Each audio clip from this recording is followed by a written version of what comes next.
Hi, boys and girls. Welcome back to another Wit and Wisdom lesson. Today is Monday, May 4th, 2020. So make sure you're watching the correct video. Let's go ahead and get started. Today we are going to begin by talking about idioms. Idioms are phrases that do not mean exactly what they say. So here I have a chart that has some common idioms for you all to read over. So one idiom is hit the hay. So that doesn't mean that you would literally go over to a stack of hay and start pounding on it. What that means is go to bed. So parents, tonight, when you want your scholars to go ahead and go to sleep, you can say hit the hay. And then they'll know to just go ahead and go to bed, hopefully. Tie the knot. So if someone is going to tie the knot, that means that they are going to get married. Let's see another one. Pie in the sky. It means that something you hope will happen, but it's very unlikely. So we're going to continue to explore idioms throughout our next couple of wit and wisdom lessons. Um, let's see. A drop in the bucket. I like that one. That one is a very small or unimportant amount. So if something is not a big deal, you can just say, hey, that's just a drop in the bucket. Right here, I want you to click on the YouTube link and it's going to take you to a video about idioms that will help you begin to understand what they are even better. All right, so in our story, the reason why we're learning about idioms is because, for one, idioms help you to be better readers and better writers. So sometimes authors use phrases to make the writing sound much better. And that means that they don't just come out and say, go to bed. They might say, the mother told her daughter to hit the hay.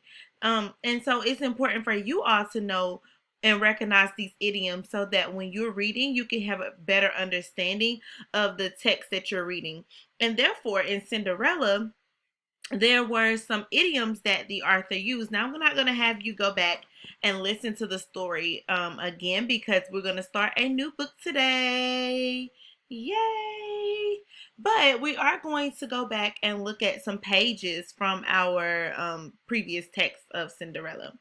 So on page 4, it said, he was tied hand and foot to his wife's apron strings. And here I put a little reminder of what an apron is. And here are the apron strings. Sorry about that. The apron strings. And so it's saying that Cinderella's father was tied to those. Now, that's an idiom. So he didn't really have his hands and his feet tied. What do you think that this means about Cinderella's father? If the stepmother was wearing an apron and it says that the father was tied to her strings, think about how it looks when someone is tied to something, especially something that's connected to you. Are they far away from you or are they really close to you if someone was tied to you? You're absolutely right. It means that he just followed her really closely. And so sometimes I could say that my baby Brielle is tied to my apron strings because she literally follows me all over the house and I love it. But that just means she's really close to me and she's following right behind me. And that's how Cinderella's dad was to the stepmother. On page 23, it said, he certainly had fallen head over heels in love with the owner of the slipper. Excuse me. Now, here we're talking about the prince. And the prince had fallen head over the heels with our main character, Cinderella. Now, that doesn't mean that he went outside and went tumbling down a hill. That means that, how do you think that lets us know how the prince feels about Cinderella? We have some clues here because it says he's in love with her. And so, how do you feel about someone when you're in love with them or when you love them? Think about how you feel about your family members or maybe even your pets or even your teachers. And how do you feel when you really care about someone? Okay. So this means that he was just really, really in love with Cinderella. So the idiom is falling head over heels in love. And so when someone's falling head over heels in love, that means that they are just really, really in love with that person. All right, our new text for today is Cinderellon. Sorry if I mispronounced that, because this is a Caribbean story, and therefore it has a lot of French words in it.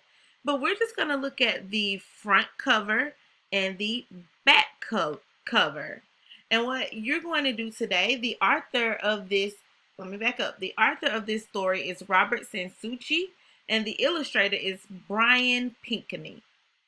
And today, your task is going to be able to tell me what you noticed and what you wonder just about the covers, not about the entire story. We are going to listen a little later, but for now, I want you to look at the front cover, and this is the back cover, and you can use any words that you see, of course, and tell me, what do you notice? And so that sentence would say, I noticed, and then you would tell me what you noticed, and then I wonder. So your wonders are always questions. So what questions do you have about the front cover and the back cover?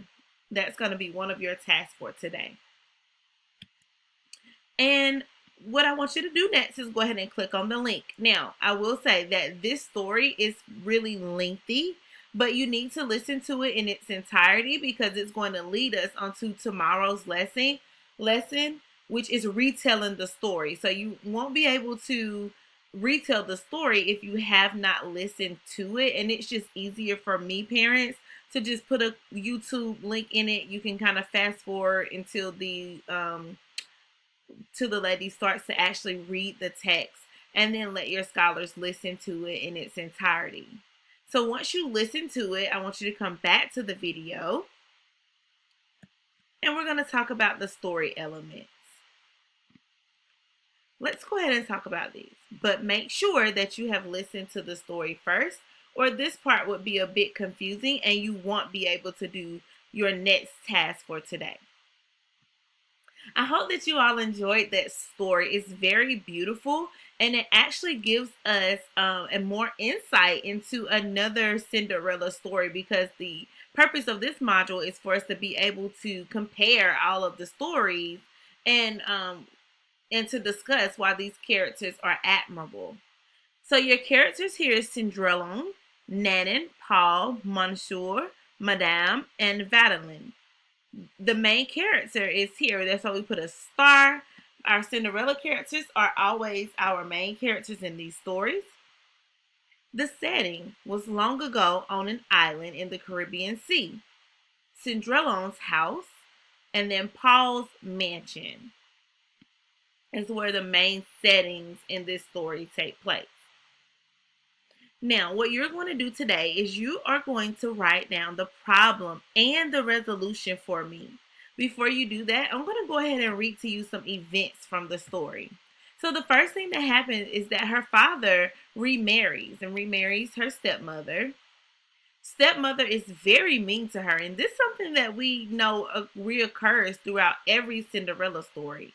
Stepmother will not let her go to Paul's party, which is symbolic of the big ball that we've read about in previous stories. Nana uses her magic wand to help Cinderella go to the ball. So the fairy godmother, we see that magical element in this story again. Paul and Cinderella dance together at the ball. Cinderella leaves when the magic wears off and loses a slipper. Another event that's very similar to what we've seen in previous Cinderella stories. Paul wants to find the woman who lost the slipper, and Cinderella's foot actually at the end of the story fits the slipper, just like we've seen again in our previous two stories that we've read in this module. Now, after these things happen, so what is the problem at the beginning of every story? It's always been the same. So the father remarries the stepmother, and then the stepmother is what? What things does the stepmother do throughout each of these stories? Again, if you have not listened to the story, you won't be able to do your work for today.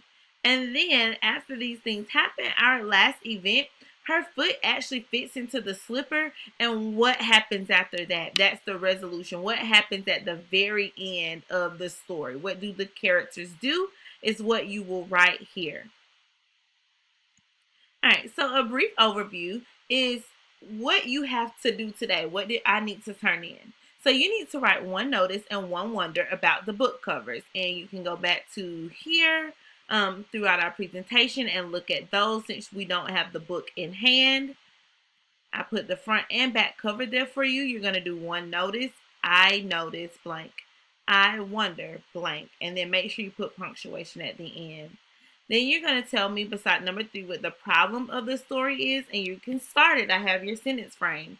The problem in the story is, and then tell me what's the problem for Cinderella because she's our main character. So that's who has a problem. And sometimes, boys and girls, there can be more than one problem in the story.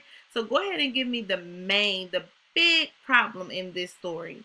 And then number 4, you're going to do your wonder. I wonder blank. Now remember, your wonder is not based off the story in its entirety. It is based off just the front and the back covers. What do they make you wonder about the story?